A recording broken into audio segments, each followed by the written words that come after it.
Saúdo a igreja com a graça e a paz do nosso Redentor. Gostaria de convidar a igreja para que abra o Santo Livro, em Mateus capítulo 7, versículo de número 6.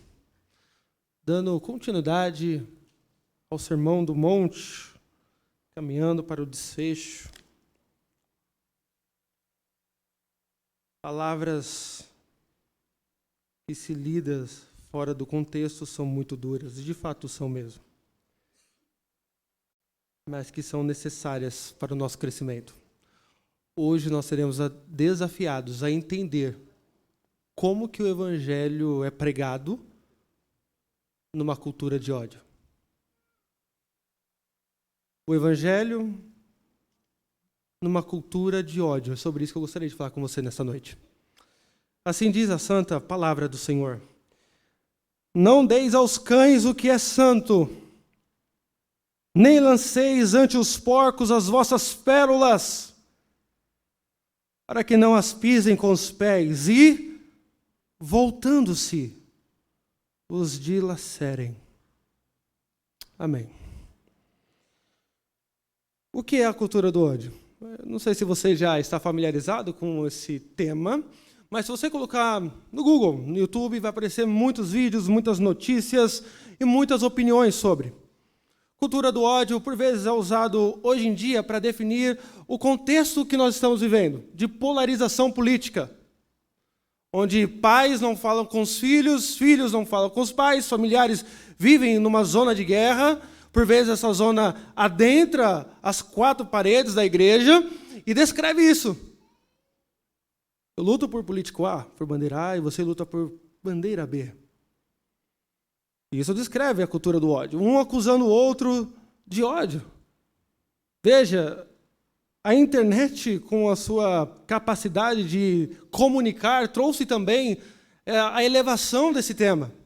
Então, como o marxismo tem dominado boa parte da mídia, das empresas, daqueles que contêm o capital, o dinheiro, por vezes, alguém famoso é privado de falar certas palavras, porque ele tem medo de entrar no cancelamento. E o que é o cancelamento? É você ter cortado todos os seus patrocinadores. Então, as pessoas têm medo disso. Isso revela um pouco do que nós chamamos de cultura do ódio. Se você vai de encontro aos valores pregados pelo mundo, eles chamam vocês de odiosos, fundamentalistas. Mas eu quero mostrar para vocês que a cultura do ódio não é contra o marxismo, nem tampouco contra a direita. A verdadeira cultura do ódio é contra o Senhor. E sempre foi, desde o Éden. Lembre-se, não é Deus que está guerreando contra os homens, são os homens que estão guerreando contra Deus. O mundo odeia Deus. E neste contexto de ódio está a igreja, estamos nós aqui. E se você for de fato um verdadeiro cristão, o mundo o odiará. E a pergunta que não quer calar: como que a gente prega o evangelho numa cultura que odeia Deus? É sobre isso que eu gostaria de falar com você nessa noite. Nós estamos no capítulo 7 do Sermão do Monte, até que enfim chegamos. Primeiro nós vimos o perigo, o grande perigo de nós julgarmos o nosso irmão e sermos como se fossem juízes autoritários e hipócritas. E Jesus então falou: olha, quando você for se relacionar com seu irmão, não seja um juiz autoritário, hipócrita. Você não está numa cadeira de juiz, mas numa posição de cuidar e de zelar pelo aquele que errou. Portanto, se o primeiro erro estava em nós agirmos de forma hipócrita, como juízes, o segundo erro está em nós agirmos sem discernimento. Isso é muito importante. O segundo erro que Jesus vai abordar aqui no capítulo 7 é o seguinte: é quando eu e você não sabemos distinguir um verdadeiro crente de um porco espiritual, de um cão espiritual. Então Jesus está dizendo que nós não podemos ser ingênuos na pregação do evangelho. Alguém poderia ter ouvido esse sermão do monte e falar: agora eu vou pregar para todos. E Jesus está falando: não é bem assim que as coisas funcionam. Você tem que ter um discernimento. Porque, por vezes, se você ligar esse texto do verso 6 com o verso 5, você pode chegar no irmão que pecou. Não é isso que o texto diz? Tira a trave do seu olho, conserta a sua vida e vai até o irmão e tenta ajudá-lo a tirar ali o cisco. Tenta ajudá-lo. E a pergunta é, e se o irmão não quiser?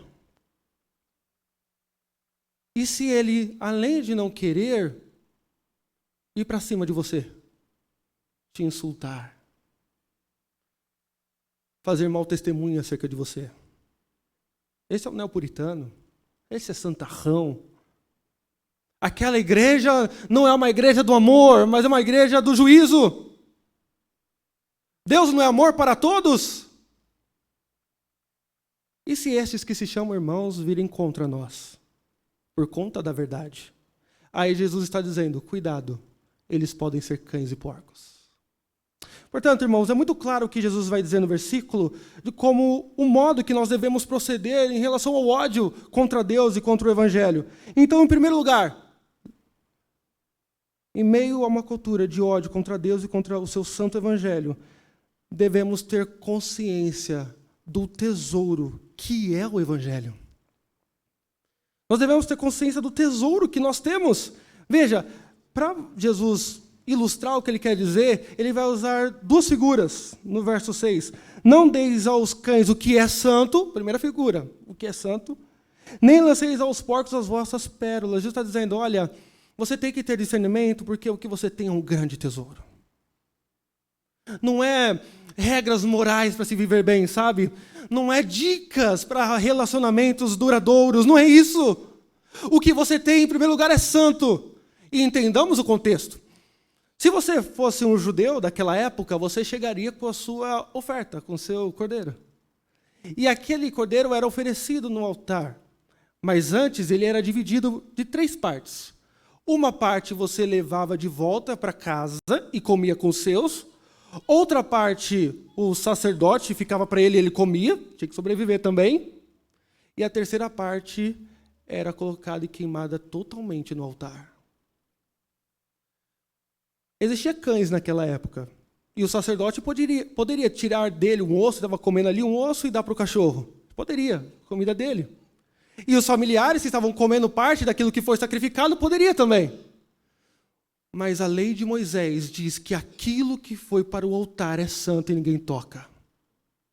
É santíssimo.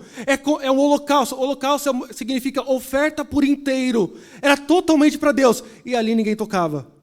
Imagine você, um sacerdote, depois de que aquilo foi oferecido, pegasse um osso e jogasse aos cães. Isso era impensável para um judeu, porque era santo. Então, aqui Jesus está comparando o que acontecia naquela época. Da mesma forma que vocês não jogam aquilo que é totalmente para Deus, para os cães, não jogue o evangelho para qualquer um. E depois você vai ter a figura da pérola, que vai ilustrar também o tesouro que é o evangelho. Veja, as pérolas, irmãos, não são as pérolas que nós conhecemos hoje, né, que são chamadas de bijuterias, na verdade, acho que algumas irmãs conhecem isso.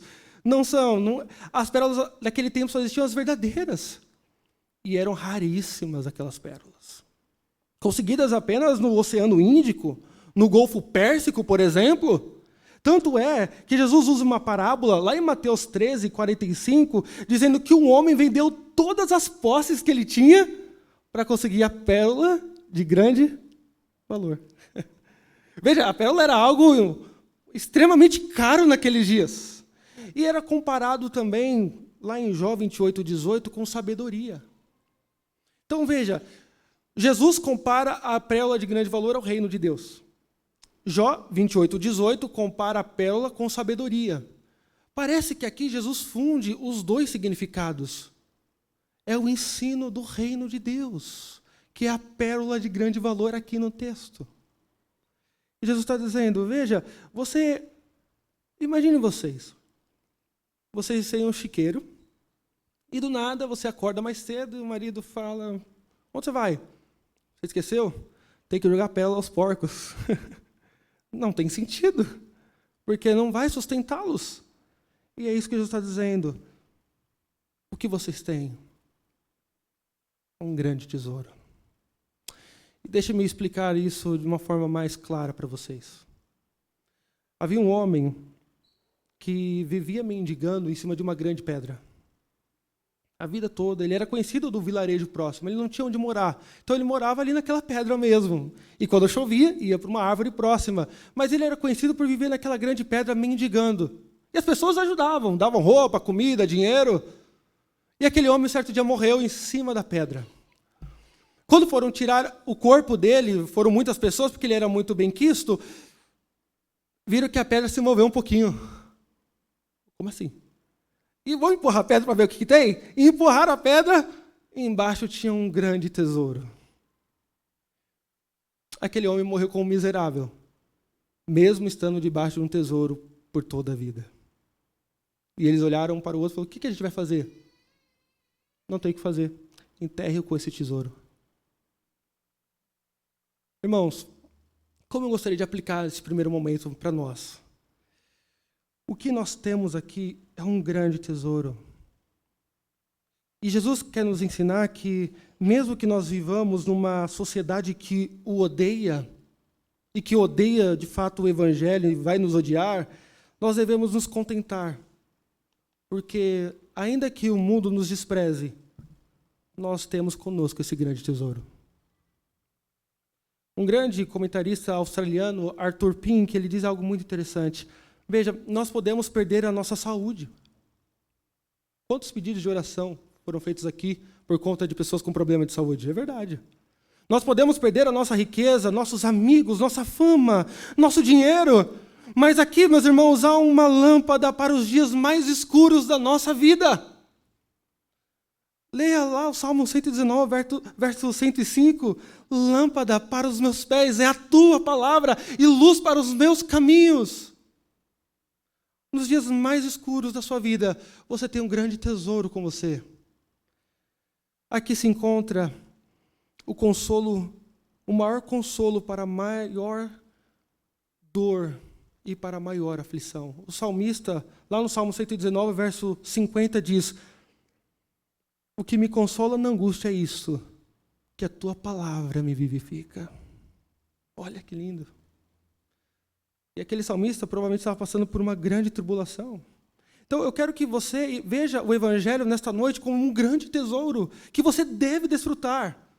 Martinho Lutero disse na sua tese de número 62, lembra as 95 teses? Na tese número 62, o maior tesouro da igreja é o Evangelho. Não era a Basílica de Roma. O Vaticano hoje, cheio de tesouros, joias e dinheiro, nunca foi e nunca será o tesouro da igreja. O tesouro da igreja sempre foi e sempre será o Evangelho. Portanto, você tem um grande tesouro para zelar, para desfrutar. E a pergunta que não quer calar, por que, por vezes, nós não vemos a Bíblia como esse tesouro? Porque o Evangelho, por vezes, para nós é algo que já é batido, eu já conheço. Porque quando nós abrimos a Bíblia, parece que as coisas não fazem sentido para nós. E deixa eu te dizer uma coisa, não é, e eu não vou pregar isso aqui para vocês nessa noite, não é por falta de organização. Acredite, organização é importante, mas não é tudo. Não é porque você é uma pessoa que não é determinada. Determinação é importante, mas não é tudo. A maior razão, irmãos, para a qual que nós não achamos a Bíblia o nosso maior tesouro, é porque nós não enxergamos ela como ela de fato é. John Piper diz que por vezes nós enxergamos a Bíblia como um retrato velho, antigo, empoeirado na parede. Mas não é isso que a Bíblia é. A Bíblia é uma grande janela onde nós contemplamos o próprio Deus. É na Bíblia que você vai ver e conhecer o coração de Deus. Pense comigo, Deus, o Todo-Poderoso, escreveu um livro. Deus escreveu um livro onde Ele abre e revela partes e aspectos do seu coração. Você pode conhecê-lo, e se você não o conhecer por meio da sua palavra, não há outro caminho. Não há outro caminho. Então eu quero que você enxergue a Bíblia hoje como um tesouro que você deve zelar. Uma janela que vai dar vislumbres do ser glorioso que é o nosso Deus. Imagine você acordar pela manhã e assim, eu quero olhar, eu quero ver quem é o meu Deus, eu quero mais um aspecto, mais uma fagulha da sua glória. Uau! A Bíblia é fenomenal, eu quero que você enxergue isso nessa noite. Eu quero que você enxergue ela como uma revelação do coração de Deus.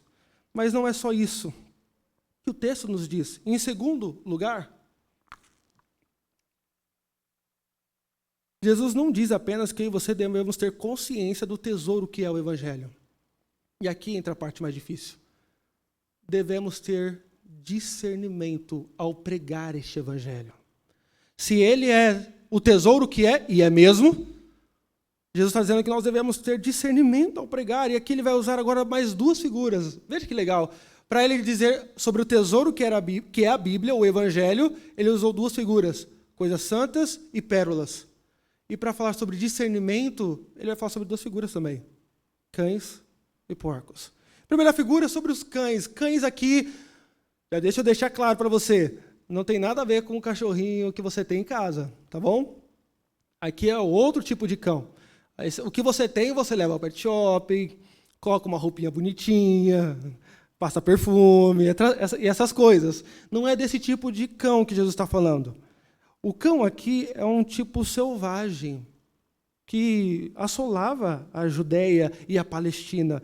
Veja, esses cães, eles eram seres repugnantes, andarilhos. Eles tinham um apetite voraz. Eles lambiam feridas de leprosos. O seu cachorro faz isso? Creio que não, né? Esse mesmo tipo de cachorro foi o mesmo tipo que devorou o corpo de Jezabel, por exemplo. Na narrativa bíblica diz que Jezabel morreu ao cair de uma janela. E diz que naquele mesmo instante cachorros comeram aquele cadáver. Acho que seu cachorro não faz isso, não é verdade? Então, é esse tipo de cachorro que eu estou dizendo. Um cachorro extremamente vil, que comia o próprio vômito, comia alimentos em decomposição, andava em bando. Era uma espécie extremamente deplorável aos olhos dos judeus. E os porcos aqui, para se referir a esse tipo de pessoa, porco você sabe que naquela época era considerado impuro. Mas o texto aqui não fala também de um porco igual o da Aurora, que você vê nos comerciais. É muito provável que Jesus tenha feito referência ao javali europeu, que estava naquela época também. Por isso que o texto diz que o homem estava ali com as suas pérolas e ele estava diante dos porcos. Entenda aqui, javali, um ser extremamente vil. E esse homem viu que o javali estava com fome e deu pérola. E o javali foi com tudo nas pérolas, mas as pérolas eram duras, sem gosto, sem nada. E o javali ficou bravo e voou para cima do homem. Para ilustrar, para você entender um pouquinho mais, nos Estados Unidos, você já deve ter visto isso em filmes, você pode alimentar coiote, você pode alimentar esquilo, você pode alimentar vários tipos de animais, mas tem várias placas em parques silvestres da seguinte forma: não, em hipótese nenhuma, alimente o urso. Jamais. Nunca alimente um urso. Então já fica a dica para vocês, quando viajarem, se vocês virem um urso, não alimente. Sabe por quê? Porque o urso ele não vai avançar em você, ele vai comer o que você dá para ele. Mas se ele não ficar satisfeito, ele não vai falar, boa tarde, Deus abençoe, estou com fome ainda, mas vou embora. Não. Ele vai avançar em você, com toda certeza. Provérbios 9:8 vai dizer para nós: não se dê o trabalho de repreender o zombador, pois ele o odiará. Repreende, porém, o sábio, e ele o amará. Antes de explicar isso, Jesus não está proibindo pregação a ímpios. Ok? Jesus não está proibindo, senão ele seria contraditório a Mateus 27, que é a grande comissão. Ide por todo mundo, pregai o evangelho. Então Jesus não está dizendo isso. Aqui você tem que entender que são pessoas que degustaram coisas santas, que degustaram pérolas, e mesmo assim atacaram aquele que os deu. São pessoas que tiveram contato com o evangelho, nasceram por vezes na igreja, sabem o que é certo e o que é errado, e um dia voltaram as costas para o Evangelho. E eles não só voltaram as costas, mas agora eles zombam do Evangelho. São inimigos da cruz. E voltam-se contra Deus. Então eu quero que você veja que porco espiritual e cão espiritual é aquela classe de pessoas que são inimigos declarados da igreja, mas que já estiveram aqui. São pessoas que não merecem ouvir. Por exemplo, olha Jesus. Jesus nunca rogou por um fariseu. Jesus ele estava ali para pregar para prostitutas, publicanos, para todo tipo de pessoa. Mas para os fariseus, Jesus não prega. Já pensou nisso? Porque eles conheciam o Evangelho, ou melhor, a palavra de Deus. Os fariseus sabiam que Cristo ele cumpria rigorosamente todos os critérios para ser o Messias. Mas mesmo assim se voltaram contra ele. Então eu quero que vocês enxerguem porco espiritual aqui no sentido de pessoas que pecam conscientemente e que se voltam contra nós. São pessoas que só querem zombar. Veja, Pilatos era um ímpio, mas Jesus conversa com Pilatos. Mas a Bíblia diz que quando Pilatos manda Jesus para Herodes, você lê isso lá em Lucas 23, versos 6 a 9, Herodes fica feliz porque ele conhecia a fama de Jesus e ele queria ver algum milagre. Jesus não diz uma palavra para Herodes. Herodes sabia quem estava diante dele, mas ele só queria zombar, queria ver pirotecnia. Veja o apóstolo Paulo, por exemplo. Paulo, quando estava pregando em Antioquia, ele recebeu uma forte oposição dos judeus, aqueles que tinham a lei. E olha o que ele diz com Barnabé: cumpria que a vós outros, em primeiro lugar, fosse pregada a palavra de Deus, mas posto que a rejeitais, e vós mesmos vos julgais indignos da vida eterna, eis que nos volvemos para os gentios. Ou seja, Paulo foi pregar para os judeus. Eles não quiseram ouvir. E não só não quiseram ouvir, mas como fizeram resistência ao ministério de Paulo. Então, quando Paulo deu as pérolas e ele viu que ali eram porcos e cães, ele falou: estou indo embora. A mesma coisa acontece em Corinto, com os judeus. E Paulo olha para os judeus e fala: olha, sobre a vossa cabeça está o seu sangue, o vosso sangue. Eu estou limpo dele e agora vou para os gentios, para aqueles que não são judeus. Então eu quero que vocês vejam, irmãos, essa classe de porco espiritual, pessoas que zombam, pessoas que fazem oposição ao Evangelho. Pedro, na sua segunda carta, vai dizer que os falsos mestres ali eram como cães e porcos. Ele retoma esse ensino. Lá em 2 Pedro, capítulo 2, versos 21 a 22, diz assim: pois melhor lhes fora nunca tivesse conhecido o caminho da justiça, do que após conhecê-lo, volverem para trás, apartando-se do santo mandamento que lhes fora dado. Como eles aconteceu o que diz certo adágio verdadeiro: o cão voltou ao seu próprio vômito, e a porca lavada voltou a revolver-se na lama, ou no lamaçal. Isso é muito forte. Porque você pode ensinar o Evangelho a uma pessoa que nunca se converteu. E ela pode ter uma vida transformada, pode falar direitinho, parar de falar palavrão, parar de beber, parar de fumar. Mas há algo dentro dela chamado pecado que não foi tratado, que ela vai colocar para fora, o vômito do cão. E vai se alimentar dele. Sim, você pode limpá-lo, você pode ensinar boas maneiras, você pode ensinar que no prelúdio não se conversa no culto. Você pode ensinar que no pós-lúdio você espera o pastor estar lá fora. E quando o coral de fazer assim, a regente, você levanta na hora certa. Você pode ensinar tudo isso. Mas como o porco, ele vai lá fora e se revolve na lama. Ou seja, pecado dentro, ele tem prazer. E pecado fora, ele tem mais prazer ainda. O Evangelho pode limpar até certo ponto alguém que não se converteu, mas não vai passar de boas maneiras. Por isso, irmãos, e eu quero que vocês me escutem aqui com muita atenção. Por isso que a disciplina da igreja, ela não é importante, ela é necessária. Porque é por meio da disciplina que a gente começa a separar cães e porcos das ovelhas. Se não fizermos isso, a sua filha poderá casar com um porco e vice-versa. Um porco pode ser um presbítero, um seminarista, um pastor. E isso destrói igrejas, destrói denominações. Fazendo das palavras de Sproul as minhas agora. Graças a Deus, a doutrina divide. E ela divide porque ela tem a ver com a verdade. E a verdade para Deus importa. Porque a verdade define destino eterno.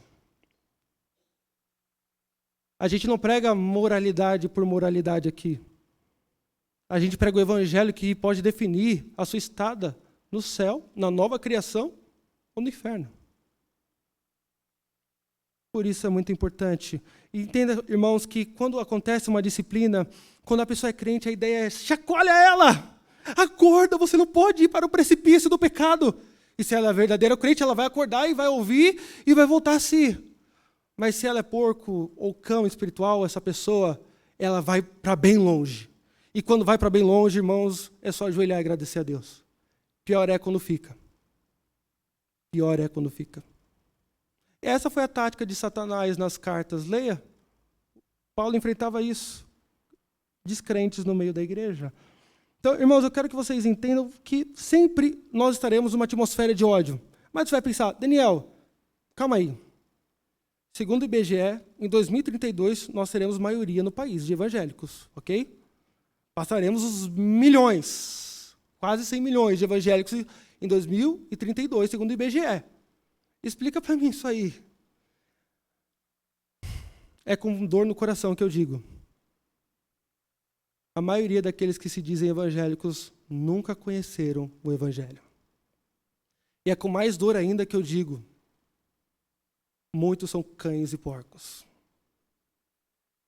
Não é à toa, se você pegar no ranking das maiores igrejas evangélicas, a primeira tem uma decisão do Supremo Conselho dizendo que é sinagoga de Satanás. E só nela já são milhões e milhões. A segunda também. E a terceira, a quarta, e por aí vai. Como pregar o evangelho em minha cultura de ódio? Em primeiro lugar, tenha consciência de que o evangelho é um tesouro. Zele por ele. E em segundo lugar, tenha discernimento ao pregar o evangelho. Eu gostaria de concluir fazendo algumas aplicações mais contundentes nessa noite. Irmãos, em primeiro lugar, não devemos dar conforto a quem realmente está sem esperança. Eu sei, é duro isso, mas eu devo falar para você. Se uma pessoa morre e ela nunca demonstrou um sinal sequer de conversão, não dê esperança para a família. Tá? Não dê. Para a pessoa ser crente, ela tem que dar indícios, provas. Eu sei, você está no meio do funeral, ou pessoas que trabalham na área hospitalar são tentados a isso. Fala, não, está num lugar melhor, é verdade. Não dê esperança falsa. Há porcos e cães e há verdadeiros crentes. Tenha esse discernimento. Não podemos. Mas Daniel, ela cuidou de mim a vida toda. Foi o meu avô, foi a minha avó, foi a minha mãe, minha tia. Ela só não é crente, mas ela me amou tanto. A dica que eu dou para você é, agradeça a Deus por isso, pela vida dessa pessoa. Porque, em última análise, escute aqui. Ninguém tem amor para dar de si mesmo. Ninguém. O amor que você sentiu daquele parente ímpio que morreu, que você tanto amava, era o amor de Deus cuidando de você. Era Deus cuidando de você. Pecadores como nós não sabemos amar. E o que nós temos de bom vem dele. Então não podemos dar falsas esperanças para quem não tem. Segundo, e aqui é bem mais duro, devemos ter cuidado, irmãos, para nos entregarmos em relacionamentos com descrentes. Se eu estou dizendo que eu não posso nem pregar para pessoas que são zombateiras, que não querem saber nada de evangelho, quanto menos dar o meu filho ou minha filha em casamento. Não devemos fazer isso. E aqui eu falo especialmente para jovens que estão, infelizmente, inundados nessa cultura de ficar, de namorar sem compromisso.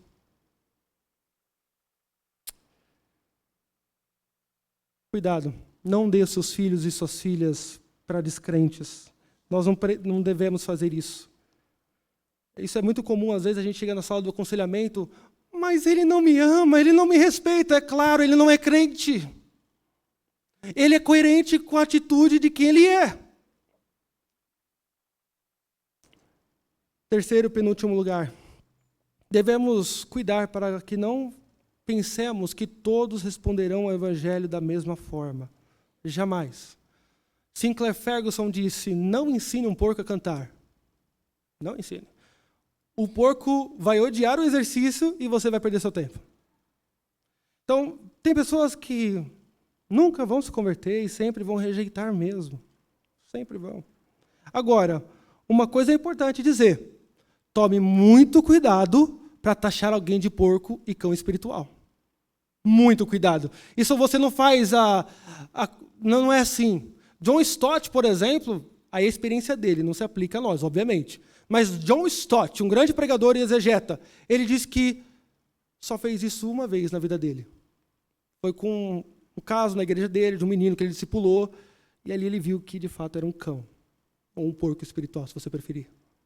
Então, é algo que você deve ter muito cuidado para taxar a pessoa. Lembre-se, é uma pessoa que ouviu o Evangelho, estava no nosso meio e agora saiu. E quando você vai falar, ela vai para cima de você, ela te humilha. Ela não quer saber. E ela fica semeando contendas e zombarias. Mas quando isso acontecer, saiba disso, nem todos responderão o Evangelho da mesma forma. E por último, minha última aplicação. Devemos, com toda certeza, ter o cuidado para não mudar o Evangelho para agradar porcos e cães. Não se enganem, cães e porcos amam igrejas. Quer uma prova? Leia as epístolas do Novo Testamento. Cheio. E Judas vai dizer, Judas, não os Iscariotes, mas Judas, o meio-irmão de Jesus, diz que eles entram sorrateiramente. Sorrateiramente. Por isso que eu falo isso para os meus alunos de catecúmenos, durante as aulas, eu não estou preocupado em, primeiramente, ter membros para a minha igreja. Não. Eu quero conhecer cada um de vocês. Eu quero saber se vocês são crentes de fato, pela boca de vocês. Porque é com a boca que se confessa. Eu quero conhecer vocês, é a história de vida de vocês. Não quero que cheguem lá no presbitério, cresci então mais 50. Mas o que adianta? Se eu não conheço vocês. Irmãos, por isso que, como Spurgeon disse, o nosso trabalho como pregadores não é divertir bodes, é alimentar ovelhas. Então, aqui é uma palavra para a liderança especial, para vocês líderes. Nossa tarefa não é conformar Cristo aos homens,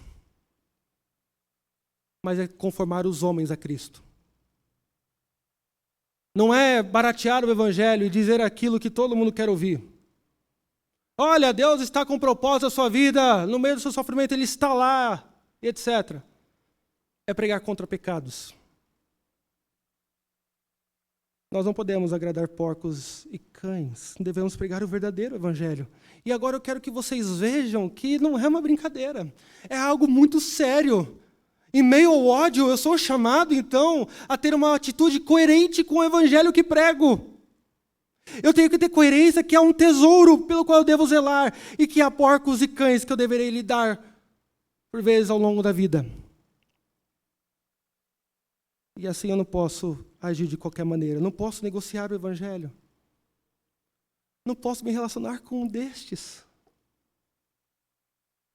E eu não posso dar falsa esperança para aqueles que não têm nenhuma esperança.